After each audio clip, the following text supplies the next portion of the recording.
Hi everyone, welcome to VLSI Pro. So today I will tell you how to become a VLSI engineer. It means that I will give you a path. By following that path you can get a job in VLSI industry. Okay, so I will tell you each and everything, like who will eligible for that, who all can come in this field. Okay, and what the skills you have to learn to come in this industry as a fresher.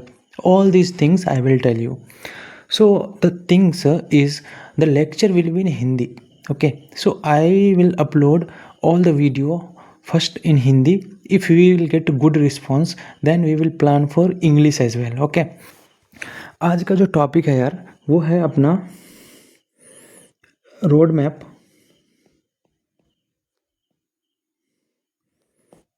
To become a VLSI engineer.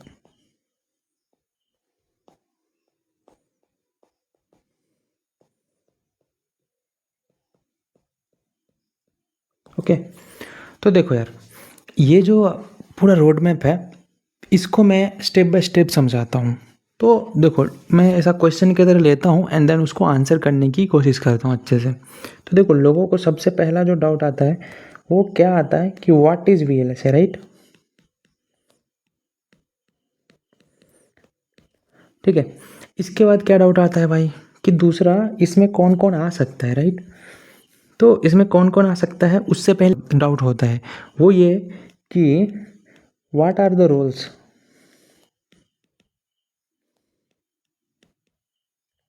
In VLSI. And the next doubt जो आता है वो क्या आता है कि भाई ये फील्ड में कौन कौन आ सकता है, right. Who all can come in this field.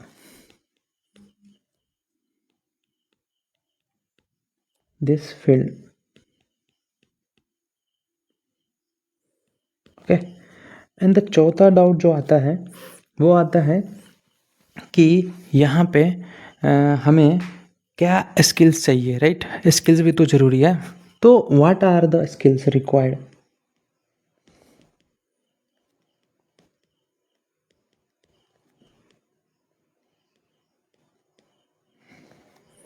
As a fresher. Okay, and the most important doubt, that is salary as a fresher. Okay, क्या रहने वाला है.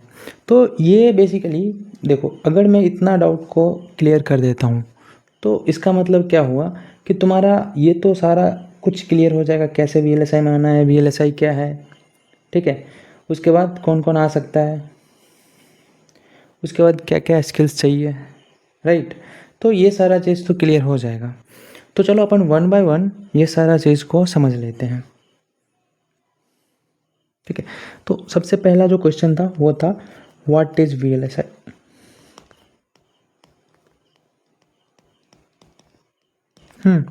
तो यहाँ पे देखो, ये VLSI जो है ना, इसका फुल फॉर्म क्या होता है. देखो, बहुत लोगों को तो पता होगा, अगर नहीं पता है तो क्या होता है, very large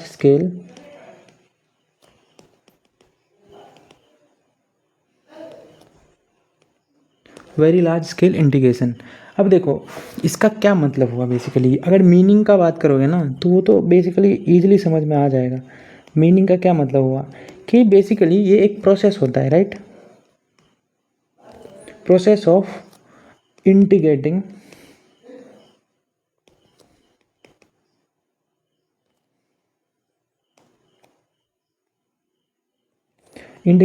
millions, or even you can say billions of transistor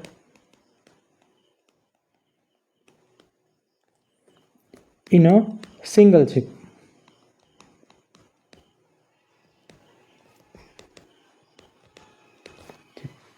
तो इसका क्या मतलब हुआ कि ये एक प्रोसेस होता है जिसके थ्रू तुम क्या करते हो, बहुत सारे मिलियंस और बिलियंस ऑफ ट्रांजिस्टर को एक चिप में इंटीग्रेट करते हो. ठीक है, अब देखो ये क्या होता है.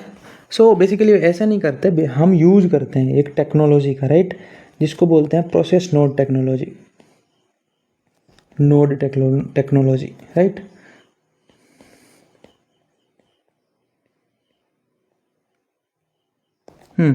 ये टेक्नोलॉजी का यूज़ करके हम ये काम कर रहे होते हैं। अब देखो, तुमने नाम सुना होगा भाई कि ये एक सीपीयू है, ठीक है, और सीपीयू और इसका बोलो एक सिंगल सा चिप है। अब इसके अंदर कितना ट्रांजिस्टर लगा पता है? बिलियंस ऑफ ट्रांजिस्टर को लगा हुआ है। अब ये जो ट्रांजिस्टर होता है इसका बेसिकली क्या काम होता है बताओ? ये एक स्विच होता है बेसिकली, ठीक है। ये ऑन और ऑफ कंडीशन पे ऑपरेट होता है, ठीक है, यही होता है ऑन और ऑफ पे। हम बिलियंस ऑफ ट्रांजिस्टर को लगाते हैं एक चिप में, किसका यूज़ करके? ये एक टेक्नोलॉजी है, इसका यूज़ करके हम बिलियंस ऑफ ट्रांजिस्टर लगाते हैं, ठीक है। अब देखो होता क्या है कि यहाँ पे जितने भी ट्रांजिस्टर होते हैं सबको इस टेक्नोलॉजी को यूज़ करके हम इसमें इंटीग्रेट करते हैं, ठीक है। इसी प्रोसेस को क्या बोलते हैं? हम वीएलएसआई बोलते हैं। अब यहाँ पे डाउट आता है कि यहाँ पे इसमें एंट्री कैसे करना है, ठीक है, इस फील्ड में हमें एंट्री कैसे करना है। अब देखो मैं इस पे नहीं जाता हूँ, ये ट्रांजिस्टर क्या होता है डिटेल्स में, वो तो अपन देखेंगे। अब देखो ये जो प्रोसेस होता है ना, अब जो तुम्हारा ट्रांजिस्टर होता है वो बहुत ही छोटा होता है। मतलब क्या, तुम ऐसा नेकेड आइज से नहीं देख सकते उसको, वो इतना छोटा होता है, ठीक है, माइक्रोस्कोप से देखा जाता है। एंड वो उतना छोटा छोटा ट्रांजिस्टर को, बिलियंस ऑफ ट्रांजिस्टर को एक छोटा सा, देखो एक छोटा सा चिप कितना छोटा होता है, उसमें उतना बिलियंस ऑफ ट्रांजिस्टर लगे होते हैं। तो ये अपने आप में एक कॉम्प्लेक्स प्रोसेस है, राइट। अब देखो मैनुअली तो हम कर नहीं सकते। अगर देखो 10 ट्रांजिस्टर है तो हम कर सकते हैं कुछ, ठीक है। अगर 20 ट्रांजिस्टर है तो भी कर सकते हैं, 1000 है तब भी एक बार के लिए मैनुअली हम कर सकते हैं। लेकिन बिलियंस ऑफ ट्रांजिस्टर को हम मैनुअली नहीं कर सकते। तो जब तुम कोई काम को मैनुअली नहीं कर सकते और मैनुअली करने में बहुत टाइम लग रहा है, तो बताओ क्या चीज़ है जो हमें हेल्प करता है कॉम्प्लेक्स वर्क को शॉर्ट टाइम में करने में? तो वो जो चीज़ है जिसको हम मशीन बोलते हैं, राइट। तो यहाँ पे कौन सा मशीन का हम यूज़ करेंगे? तो ऑब्वियसली कोई सा भी तो एक मशीन होगा। सो यहाँ पे हम कंप्यूटर का यूज़ करने वाले हैं, राइट, पीसी का यूज़ करने वाले हैं। देखो पीसी का यूज़ करेंगे एंड पीसी बनाएंगे, मतलब पीसी का यूज़ करके चिप बनाएंगे। तो वो मशीन होगा, वो बहुत ही कॉम्प्लेक्स टास्क को ईजिली परफॉर्म करके दे देगा हमें, ठीक है। तो देखो यहाँ पे हम क्या करने वाले हैं, कंप्यूटर का यूज़ करके एंड इतने सारे जो ट्रांजिस्टर होगा उसको हम एक सिंगल चिप में इंटीग्रेट करेंगे। क्योंकि बिलियंस ऑफ है तो मैनुअली ये पॉसिबल नहीं है। अब देखो थोड़ा सा इसके हिस्ट्री पे चले जाते हैं। अब देखो हिस्ट्री का क्या है कि अर्लियर 1960s में 1960s में देखो जो अपने पास आया था सबसे पहला जो चिप आया था उसमें होता था SSI। ये क्या है भाई? तो ये है स्मॉल स्केल इंटीग्रेशन। इसमें क्या होता था? तो देखो इसमें 10 से लेकर के 100 तक ट्रांजिस्टर होते थे। अब देखो 10 से लेकर के 100 तक होते थे। और देखो जब इतने कम ट्रांजिस्टर है, इसका क्या मतलब हो गया तुम्हारा कि ट्रांजिस्टर अगर कम है तो फीचर्स भी कम आएंगे, ठीक है। ट्रांजिस्टर अगर कम है तो फीचर्स भी बहुत कम आएंगे। तो समझो इसमें सपोज 10 फीचर्स, ये हमें ये जो चिप बन रहा था SSI प्रोसेस को यूज़ करके, उसमें हमें 10 फीचर्स मिलते होंगे। जस्ट एक एजम्पशन है, ठीक है, मैं एज्यूम कर रहा हूँ, ऐसा मत समझ लेना 10 ही मिलता होगा, वो कम भी मिल सकता है। लेकिन अभी इसके बाद क्या हुआ, ये इतना फीचर्स इनफ नहीं थे, इतने फीचर्स इनफ नहीं थे। अब हमें ज़्यादा फीचर्स चाहिए, ठीक है, ज़्यादा फीचर्स, तो ट्रांजिस्टर बढ़ेगा, ठीक है। तो 1970 में क्या आया? MSI। इसका क्या मतलब हो गया? Medium scale integration. अब इसमें क्या हो गया? तो इसमें अराउंड 1000 के अराउंड ट्रांजिस्टर लगे होते थे। अब इससे तो सपोज इससे तुम्हें 100 फीचर्स मिल गए, ठीक है। लेकिन थोड़ा दिन और होने के बाद 1980s में ये भी इतने सारे फीचर्स इनफ नहीं थे, लोगों को और फीचर्स चाहिए, ठीक है। तो यहाँ पे निकल करके आता है LSI। इसका क्या मतलब, लार्ज स्केल इंटीग्रेशन। अब इसमें जो था, इसमें तुम्हारा 1 लाख के अराउंड, ठीक है, 1 लाख के अराउंड ट्रांजिस्टर्स लगे होते थे। अब देखो 1 लाख तक ट्रांजिस्टर लगा था इसमें, तो इससे भी हमें 10,000, सपोज मैं एजम्पशन लेके चल रहा हूँ, 10,000 फीचर्स आ जाते थे, ठीक है। तुम्हें ये अगर LSI है तो तुमको इतने सारे ट्रांजिस्टर लगे होते थे, 1 लाख ट्रांजिस्टर। अब इससे तुम्हें 1 लाख फीचर्स मिल रहे थे, लेकिन एक टाइम के बाद ये भी इनफ नहीं था। तो एट प्रेजेंट जो आया वो है VLSI।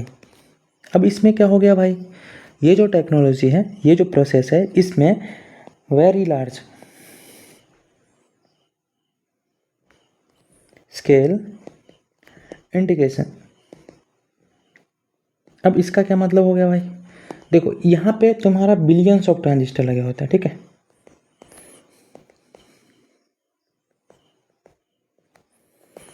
अब बिलियंस ऑफ ट्रांजिस्टर लग रहा है तो तुम्हारा क्या होगा, फीचर्स भी बहुत ज़्यादा होगा, है ना। मिलियंस में तुम्हारा फीचर्स होगा, ठीक है, मिलियंस में तुम्हारा फीचर्स आ रहा होगा।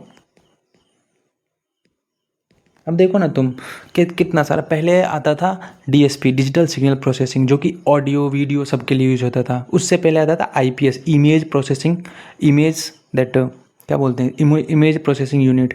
ये सब आता था तो इमेज के लिए होता था। अभी के टाइम पे आ गया है GPU, है ना, ग्राफिक प्रोसेसिंग यूनिट, तो गेम के लिए हो गया एंड ग्राफिक रिलेटेड वर्क के लिए हो गया। और रिसेंट टाइम में जो आया है वो आया NPU, है, न्यूरल प्रोसेसिंग यूनिट। अब ये क्या करता है भाई, तो ये AI वाला वर्क को हैंडल करता है। तो इस तरह से क्योंकि फीचर्स हमें चाहिए ज़्यादा, तो फीचर्स हमें ज़्यादा चाहिए तो ट्रांजिस्टर भी ज़्यादा लगेंगे, ठीक है। और ये सब ट्रांजिस्टर इतने छोटे छोटे साइज़ के होते हैं जो तुम्हें आँख से नहीं दिखेंगे, ठीक है। अब माइक्रोस्कोप लगा करके देख सकते, नेकेड आइज से तुम नहीं देख सकते उसको। तो ये तो था जस्ट VLSI क्या होता है, ठीक है। अब इसमें अपन उतना डिटेल में नहीं जाते हैं क्योंकि वो समझ में भी नहीं आएगा अभी, ऑब्वियसली।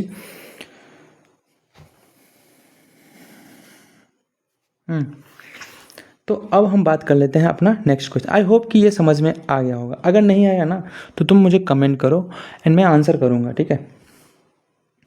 अब हम देख लेते हैं कि इसमें रोल्स क्या क्या होते हैं भाई, ठीक है। So what are the roles. So question number 2 अपन आंसर करते हैं।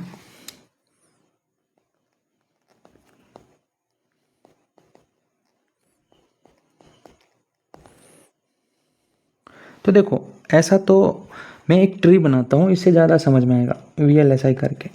अब देखो यहाँ पे क्या हो रहा है। सो यहाँ पे तुम्हारे पास एक तो आ रहा है डिजिटल डिज़ाइन, एक आ रहा है एनालॉग डिज़ाइन। तो ये तुम्हारा हो गया डिजिटल डिज़ाइन सपोज।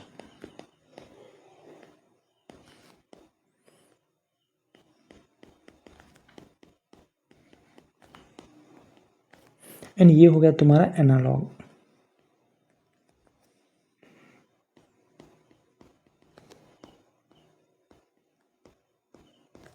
ठीक है। अब देखो डिजिटल डिज़ाइन में जब हम डिज़ाइन करेंगे ना तो हमें पता चलेगा यहाँ भी 2 टाइप्स के हैं। 2 टाइप्स के क्या है भाई, तो देखो पहला जो तुम्हारा आ जाता है वो आता है front end, VLSI design. And another क्या होगा, ऑब्वियसली बैक एंड होगा।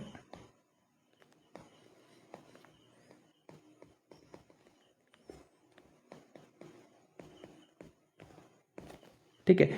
अब एनालॉग में क्या होता है कि यहाँ पे तुम्हारा आ जाता है एनालॉग लेआउट।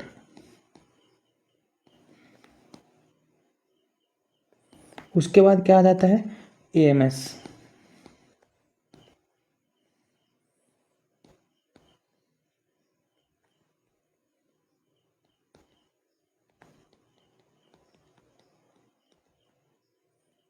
ठीक है। अभी एक आध और आता है, इसको अपन इग्नोर करते हैं क्योंकि ये मेजरली यही लोग काम कर रहे होते हैं। अब देखो इधर क्या होता है, मेन तुम्हारा स्टार्ट होता है जो जो VLSI जो चिप तुम्हारा बन रहा है ना, वो एक ऐसा नहीं कि एक ही स्टेप में बन करके तैयार होता है, वो इसमें मल्टीपल स्टेप्स इन्वॉल्व होते हैं। तो यहाँ पे फ्रंट एंड जो स्टार्टिंग का पार्ट होता है वो फ्रंट एंड से ही होता है। तो तुम्हारा स्पेसिफिकेशन आएगा, मतलब जो तुम अगर तुम कोई चिप बनवाना चाह रहे हो तो बहुत सारा कंपनियाँ हैं।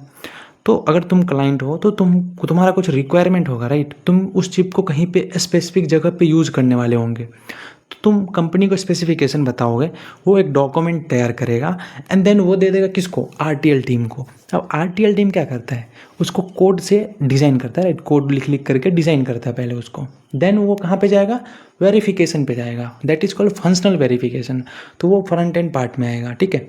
इस तरह से ये बहुत सारा स्टेप्स इन्वॉल्व होते हैं, तो इसलिए इसमें बहुत सारा रोल्स आ जाता है। ऐसा नहीं कि एक ही लोग RTL कोड लिख रहा है, डिज़ाइन कर रहा है, देन उसको फिजिकल डिज़ाइन भी करेगा, है ना, फिजिकल वेरिफिकेशन करेगा, एनालॉग, ऐसा कुछ नहीं है। हर एक वर्क के लिए स्पेसिफिक रूल्स डिफाइंड है। तो अभी हम देख लेते हैं यहाँ पे जो आएगा, इसके बाद आ जाएगा तुम्हारा RTL, ठीक है। अब RTL क्या करेगा भाई, ये इसको बोलते हैं रजिस्टर ट्रांसफ़र लेवल। अब इसको अभी हम डिटेल में नहीं देखते हैं, जब अपन वेरीलॉग स्टार्ट करेंगे तो इसको वेरीलॉग में अपन अच्छे से देखेंगे कि ये RTL रजिस्टर ट्रांसफ़र लेवल क्या होता है, ठीक है। इसके बाद आ जाता है तुम्हारा फॉर्मल नहीं, functional verification.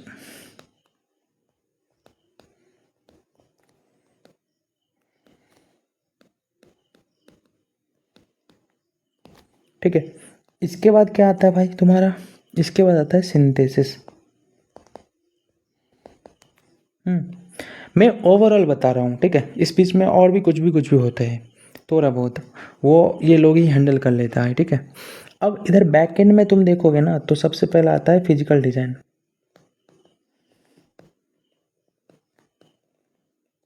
Physical design engineer. उसके बाद क्या आ गया, उसके बाद आएगा फिजिकल वेरिफिकेशन।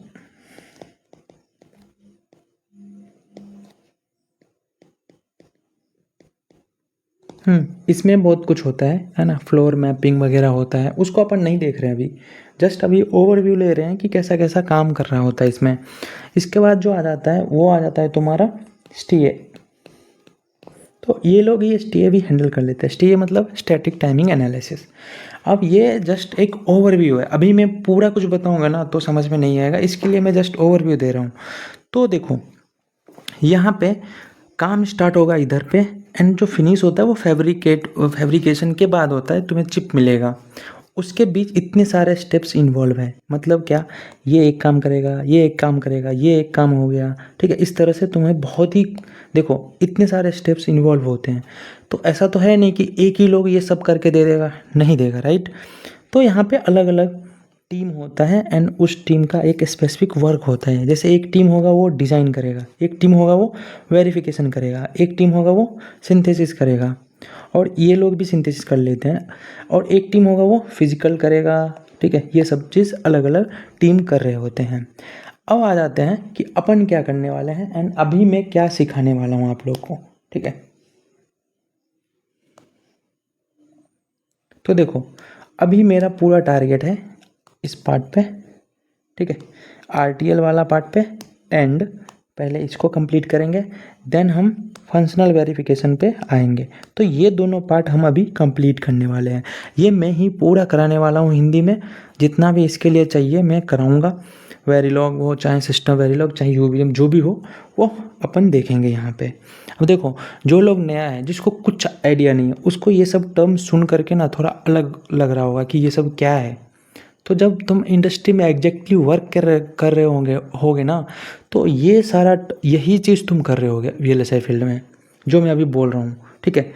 तो अभी जैसे यहाँ पे फ्रंट एंड बैक एंड, यही समझने में जब मैं स्टार्टिंग किया था VLSI करियर, जब मैं सोचा था VLSI में जाना है, तो ये चीज़ समझने में मुझे बहुत टाइम लग गया। वो तो मैं इतना, अभी तुमको एक ही बार में समझ में आ गया क्या करना होता है, ठीक है। लेकिन जब मुझे मेरा टाइम था, मुझे बहुत टाइम लगा था ये सब चीज़ को सीखने में, समझने में, बेसिकली ये बोल सकते हो। तो आई होप कि ये तुम्हें समझ में आ गया होगा।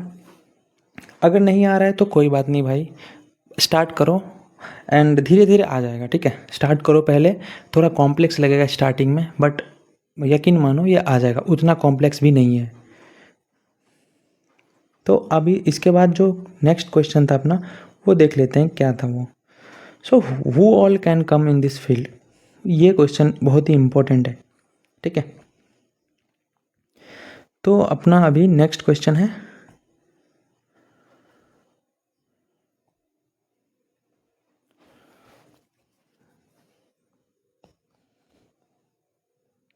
Who all can come in VLSI, right.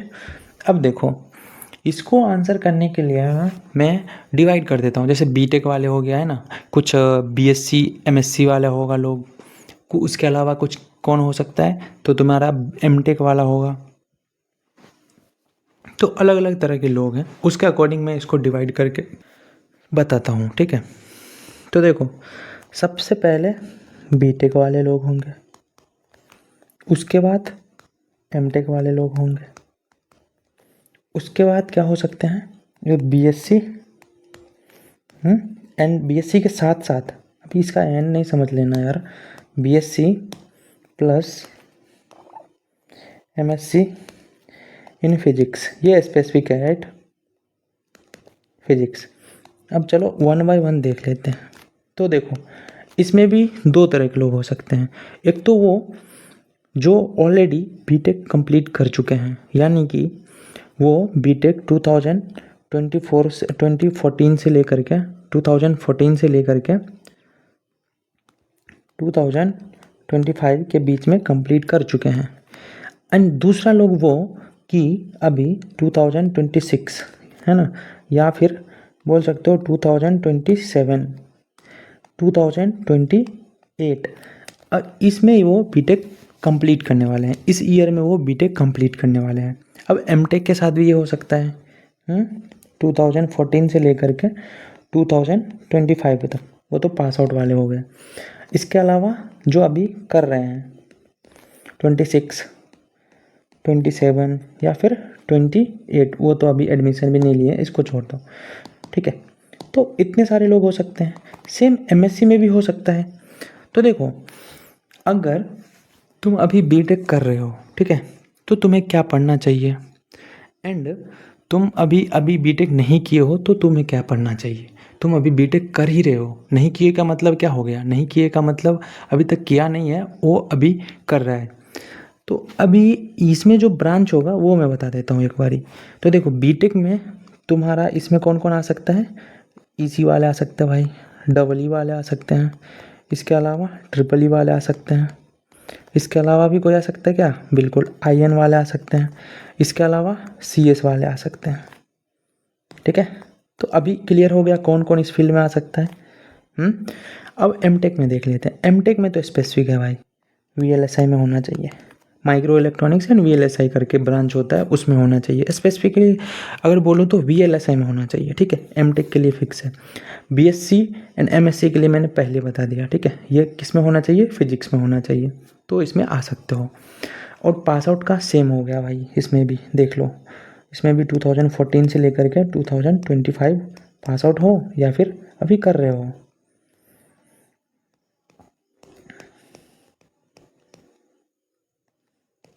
ठीक है। देखो, इसमें क्या है, खाली BSc से काम नहीं चलेगा, MSc भी करना पड़ेगा, ठीक है। चलो अब देख लेते हैं कि हमें क्या कौन कौन सा सब्जेक्ट चाहिए किस किस के लिए। तो देखो, तुम्हारे पास दो तरह का कंपनियां होता है। कितने तरह का कंपनियां, 2 types of companies there, right.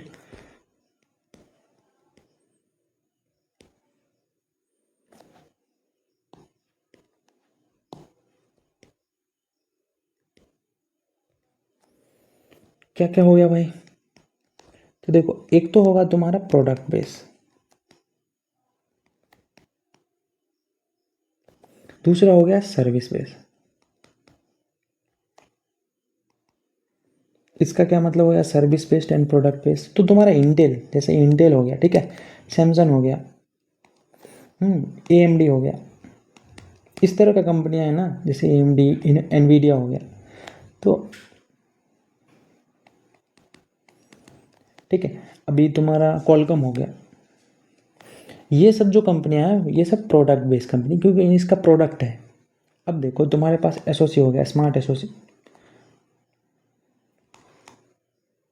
ठीक है, इसी तरह तुम्हारा स्केलेज हो गया, और भी बहुत सारा है, मेरा कंपनी है, ठीक है, तो और भी बहुत सारा कंपनियां हैं। इसमें क्या है, ये सर्विस देते हैं इस कंपनी के लिए, ठीक है, तो ये सर्विस बेस्ड हो गया।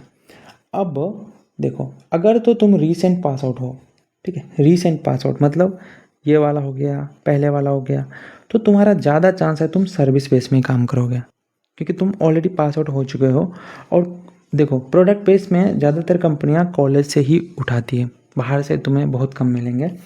एंड ऐसा नहीं है बाहर से नहीं मिलते, बाहर से भी मिलते हैं, ठीक है। इसमें एक और अच्छा कंपनी है जो फ्रेशर को हायर करती है, वो है टेक्सास इंस्ट्रूमेंट करके, ठीक है, टेक्सास इंस्ट्रूमेंट, वो ज़्यादातर फ्रेशर्स को ही हायर करते हैं।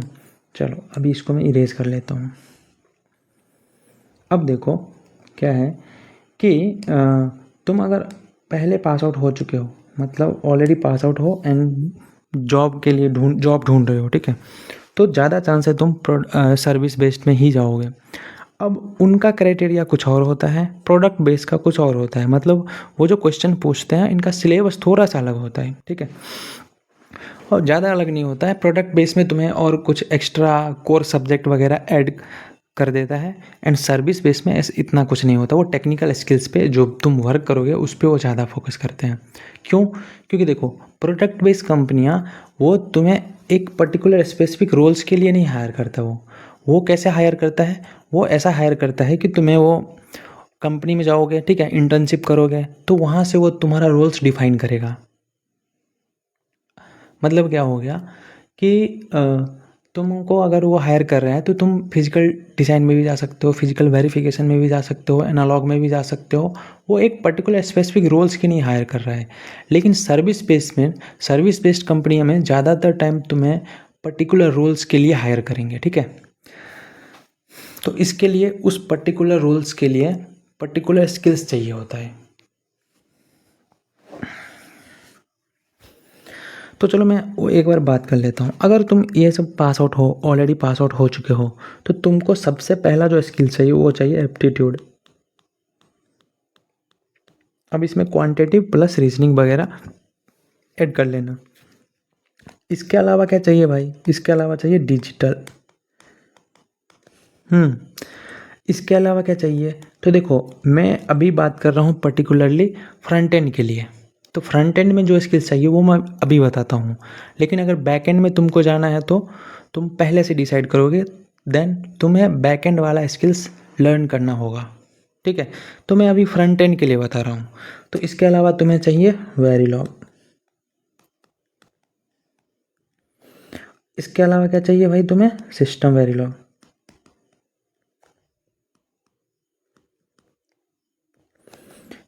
Plus UVM, plus protocols. एक आध तो प्रोटोकॉल्स चाहिए। प्रोटोकॉल क्या होता है बाद में बताऊंगा, अभी जस्ट समझो कि प्रोटोकॉल भी चाहिए, ठीक है। इसके अलावा तुम्हें क्या चाहिए? एक सॉलिड प्रोजेक्ट। अब देखो, ये जो प्रोजेक्ट है ना, एक या दो, तो टू, और टू से ज़्यादा भी चलेगा, 2+ प्रोजेक्ट्स।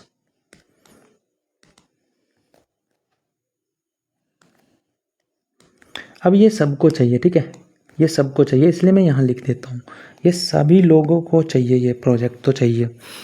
अब देखो, ये तो था पास आउट के लिए, और एमटेक वालों के लिए भी ये चाहिए, पास आउट हो ये चाहिए, ठीक है, इसके लिए भी ये चाहिए। तो मैं बार बार नहीं लिखता हूँ इसको, ठीक है। तो ये जो मैं इतना लिखा हूँ ना, इतना इनफ है to get a job as a fresher if you are already completed your graduation और मास्टर्स, ठीक है, इतना इनफ है।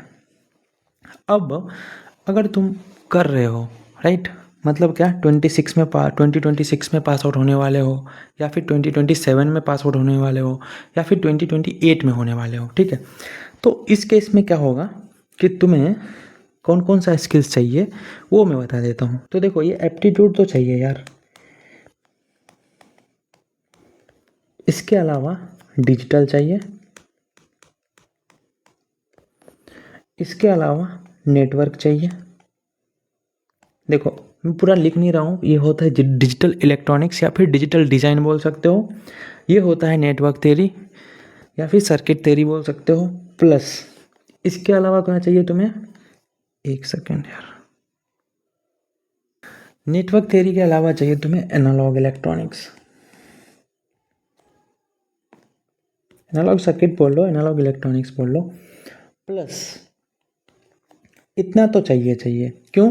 क्योंकि तुम्हें रिटेन एग्ज़ाम निकालने हैं एंड उसके अलावा तुम्हें क्या निकालना है भाई, उसके अलावा तुम्हें निकालना है इंटरव्यू। ठीक है, तो रिटेन के लिए तो ये चाहिए।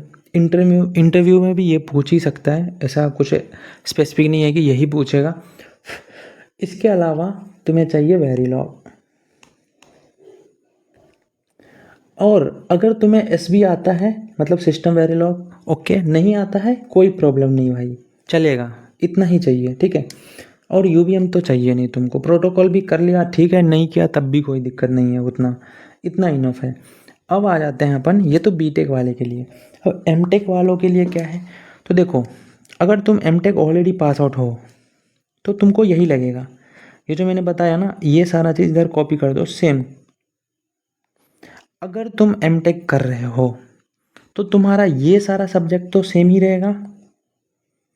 प्लस इसके अलावा क्या होने वाला है भाई, तो देखो इसके अलावा तुम्हारा जो कोर सब्जेक्ट होता है, क्या होता है वो तुम्हें पता होगा अच्छे से, मैं एक बार ही बता देता हूँ। वो जो तुम्हारा कोर सब्जेक्ट होता है, एक सेकेंड,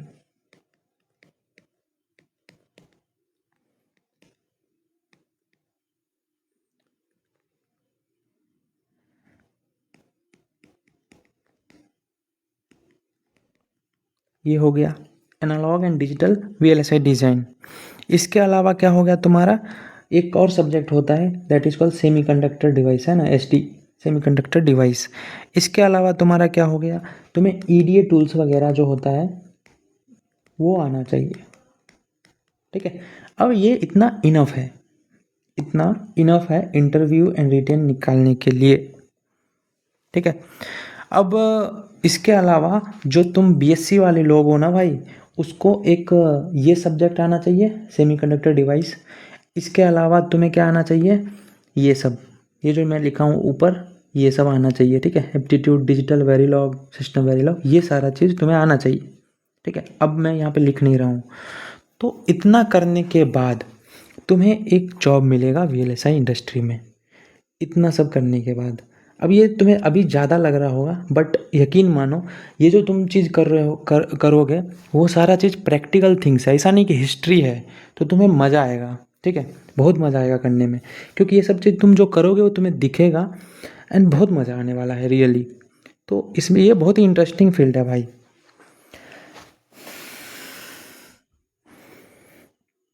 अब आ जाते हैं अपन नेक्स्ट क्वेश्चन पे, वो क्या था भाई, स्किल्स भी मैंने बता दिया। ठीक है, स्किल्स भी मैंने बता दिया क्या क्या चाहिए।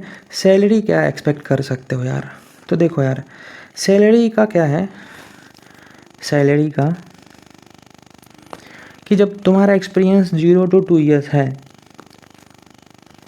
तो इसमें जो तुम्हें मिलेगा ना वो अराउंड 5 to 10 के आसपास मिलेगा। ठीक है, 5 to 10 के आसपास मिल जाएगा। और 2 के बाद 2+ ईयर्स ना, 2+, और तुम ये बोल सकते हो 3 कर लो इसको, ठीक है, तो अच्छा रहेगा ज़्यादा। 3 के बाद जो होगा ना तुम्हारा वो 10 to 25 हो सकता है। ये तुम्हें डिपेंड, ये डिपेंड करता है तुम्हारे स्किल्स पे कि तुम्हारा स्किल्स कैसा है, उसके अकॉर्डिंग तुम्हें ये मिलेगा।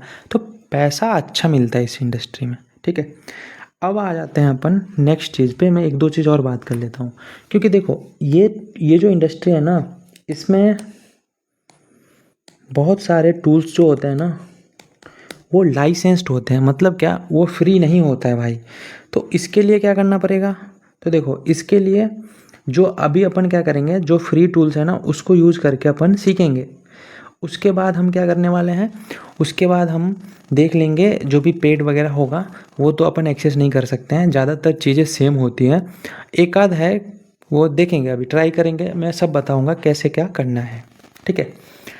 अब आ जाते हैं भाई रिसोर्सेस पे। टूल्स वाला क्लियर हो गया।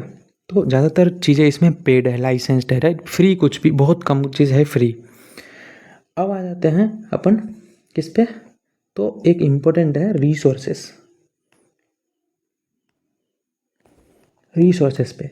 और अभी मैं जो बात करने वाला हूँ वो बात करने वाला हूँ फ्री रिसोर्सेस। तो इसको अच्छा होगा अगर अपन लिख ले फ्री रिसोर्सेस, फ्री रिसोर्सेस। अब देखो रिसोर्सेस में जो अपन मैं जो बता रहा हूँ उसके लिए जितने सारे सब्जेक्ट्स हैं जो जो रिक्वायर्ड है वो मैं यहाँ पे लिख रहा हूँ, एंड वो मैं बता रहा हूँ कि कहाँ से तुम कर सकते हो, राइट। तो देखो शुरुआत करो डिजिटल से, ठीक है। उसके बाद आ जाएगा तुम्हारा नेटवर्क थ्योरी, उसके बाद आ जाएगा तुम्हारा एनालॉग, इसके बाद क्या आ जाएगा तुम्हारा वेरीलॉग। देखो डिजिटल के बाद डायरेक्ट वेरीलॉग सीख सकते हो, कोई दिक्कत नहीं है, ठीक है। तो ये अच्छा होगा क्या, मैं बता देता हूँ, इसको अपन यहाँ लिख लेते हैं।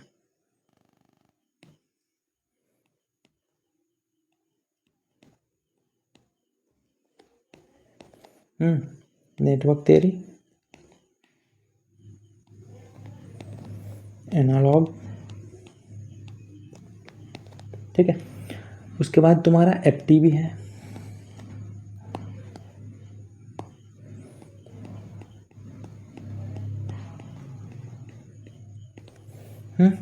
उसके बाद कौन सा सब्जेक्ट रह गया भाई, टूल्स, टूल्स वगैरह वो हम करवा देंगे। उसके बाद आ गया तुम्हारा कौन सा सब्जेक्ट, यूवीएम, तो सिस्टम वेरीलॉग, देन रह गया यूवीएम। कहाँ अब आ जाते हैं ये सब कहाँ मिलेगा। तो देखो मेरा पहले प्लान था डिजिटल करवाने का, लेकिन हिंदी में ऑलरेडी बहुत सारा अच्छा अच्छा डिजिटल का लेक्चर पड़ा हुआ है यूट्यूब पे, तो वो कराने का कोई मतलब नहीं है, ठीक है। सेम ही चीज़ होता है डिजिटल में, अगर मैं भी कराऊंगा सेम ही कराऊंगा। ऑलरेडी मैं भी गेट का कोचिंग ले चुका हूँ, तो मुझे पता है कहाँ पे तुम्हें अच्छा कंटेंट मिलेगा यूट्यूब पर फ्री में, ठीक है। तो मैं अच्छे से तुमको गाइड कर देता हूँ, वहाँ से तुम डिजिटल एंड ये जो टेक्निकल सब्जेक्ट है ना, नेटवर्क एनालॉग, ये सब तुम कर लेना, ठीक है। अब आ जाते हैं डिजिटल के लिए रिसोर्सेस। तो देखो तुमको यूट्यूब पे सर्च करोगे अंकित सर, इनसे कर सकते हो। अगर इनसे नहीं करना तो एक और सर है भीमा शंकर करके,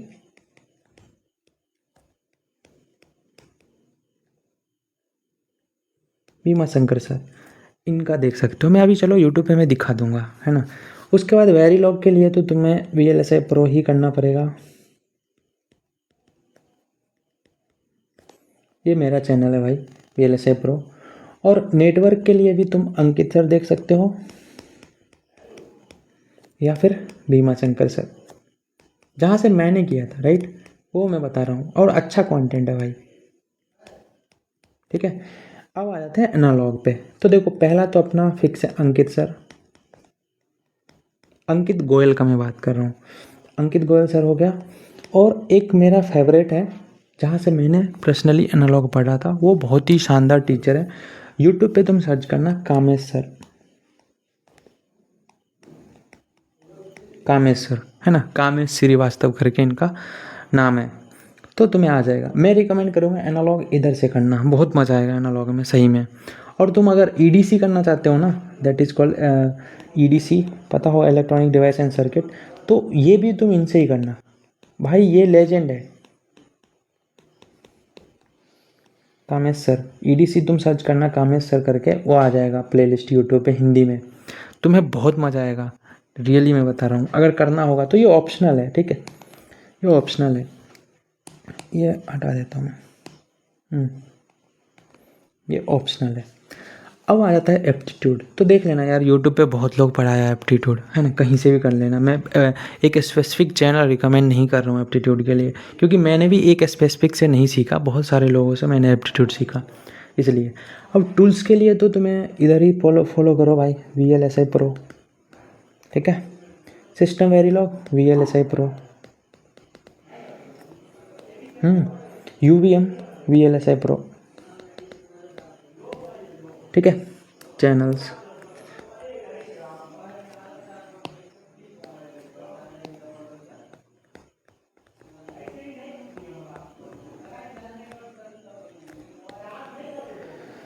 अब चलो मैं दिखा देता हूँ एक बार कि इन लोगों का लेक्चर दिखता कैसा है। तुमको प्लेलिस्ट दिखा दूंगा तो थोड़ा और आसानी होगा तुम्हें फाइंड करने में, ठीक है। तो अपन देख लेते हैं digital, then network theory, analogue, ये सब देख लेते हैं अपन। तो देखो, network analysis by Ankit Goyal. अब आ गया ना, इधर से कहीं से भी कर सकते हो, कोई सा भी प्लेलिस्ट देख लो तुम हिंदी में जो तुम्हें अच्छा लगे। ये हो गया, यहाँ से देखो ये अंकित सर। इसके बाद मैं बताता हूँ तुम्हारा digital electronics by Bhima Shankar sir.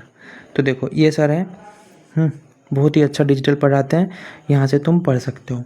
और देखो उसके बाद आ गया तुम्हारा network theory Bhima Shankar sir. तो इनका नेटवर्क थ्योरी भी है और ये शानदार है भाई, गेट लेवल का कंटेंट है। और इसके बाद तुम्हें प्रॉब्लम सॉल्व करने में कोई दिक्कत नहीं आएगी, ये मैं बता रहा हूँ। एंड देखो यहाँ पे कंटेंट तुम्हें कम, कंटेंट तो क्वालिटी कंटेंट मिलेगा, क्वेश्चंस बहुत ही कम मिलेंगे। और ये मैं तुम्हें बता दूंगा, ठीक है। मैं मेरे से तुम क्वेश्चंस ले लेंगे, जितने भी तुम्हें गेट्स का क्वेश्चन चाहिए ना, जितना डिफ़िकल्ट, अच्छा, इजी, मॉडरेट लेवल, जैसा भी लेवल चाहिए मेरे से ले लेना, मुझे बताना, मैं दे दूंगा, ठीक है। मुझे लिंक्डइन पे मैसेज करना, मैं दे दूंगा। अब आ जाओ तुम एनालॉग पे, ठीक है। तो देखो एनालॉग बाई कामेश करोगे ना तो आ जाएगा। देखो ये इनको शायद बहुत कम लोग जानते होंगे, but really he is a legend, specially in EDC and in analogue electronics. Really nobody can beat him. तो एनालॉग तुम इनसे कर सकते हो। और अगर तुम्हारा इंटरेस्ट है तो देखो EDC का भी आ गया है, तो EDC भी तुम कर सकते हो, ठीक है। बहुत मज़ा आएगा, रियली बहुत मज़ा आएगा। शानदार टीचर भाई, तुम्हें EDC से प्यार हो जाएगा और एनालॉग इलेक्ट्रॉनिक्स से भी प्यार हो जाएगा। तो देखो एनालॉग करने से पहले तुम नेटवर्क कर लेना, क्योंकि बिना नेटवर्क का ना एनालॉग थोड़ा कॉम्प्लेक्स लग सकता है तुमको, क्योंकि सर्किट्स तुम सॉल्व नहीं कर पाओगे। अब मैं बता देता हूँ, डिजिटल इलेक्ट्रॉनिक्स भी इनका है, ठीक है। डिजिटल इलेक्ट्रॉनिक्स भी तुम कर सकते हो अपना अंकित सर से। ये तो वन मैन आर्मी है भाई। इसके बाद तुम्हारा हो गया एनालॉग इलेक्ट्रॉनिक्स बाय अंकित सर। किधर गया, नहीं है ना, मैं सर्च कर लेता हूँ analogue electronics bye Ankit Goyal sir. तो देखो इनका एनालॉग भी है, तो तुम कहीं से भी कर सकते हो, पूरा फ्री में टेक्निकल सब्जेक्ट तो तुम्हारा हो जाएगा, ये मैं बता रहा हूँ। इसके बाद आ जाते हैं अपन, ठीक है। ये इतना सारा चीज़ तुम्हारा आई होप कि क्लियर हो चुका होगा।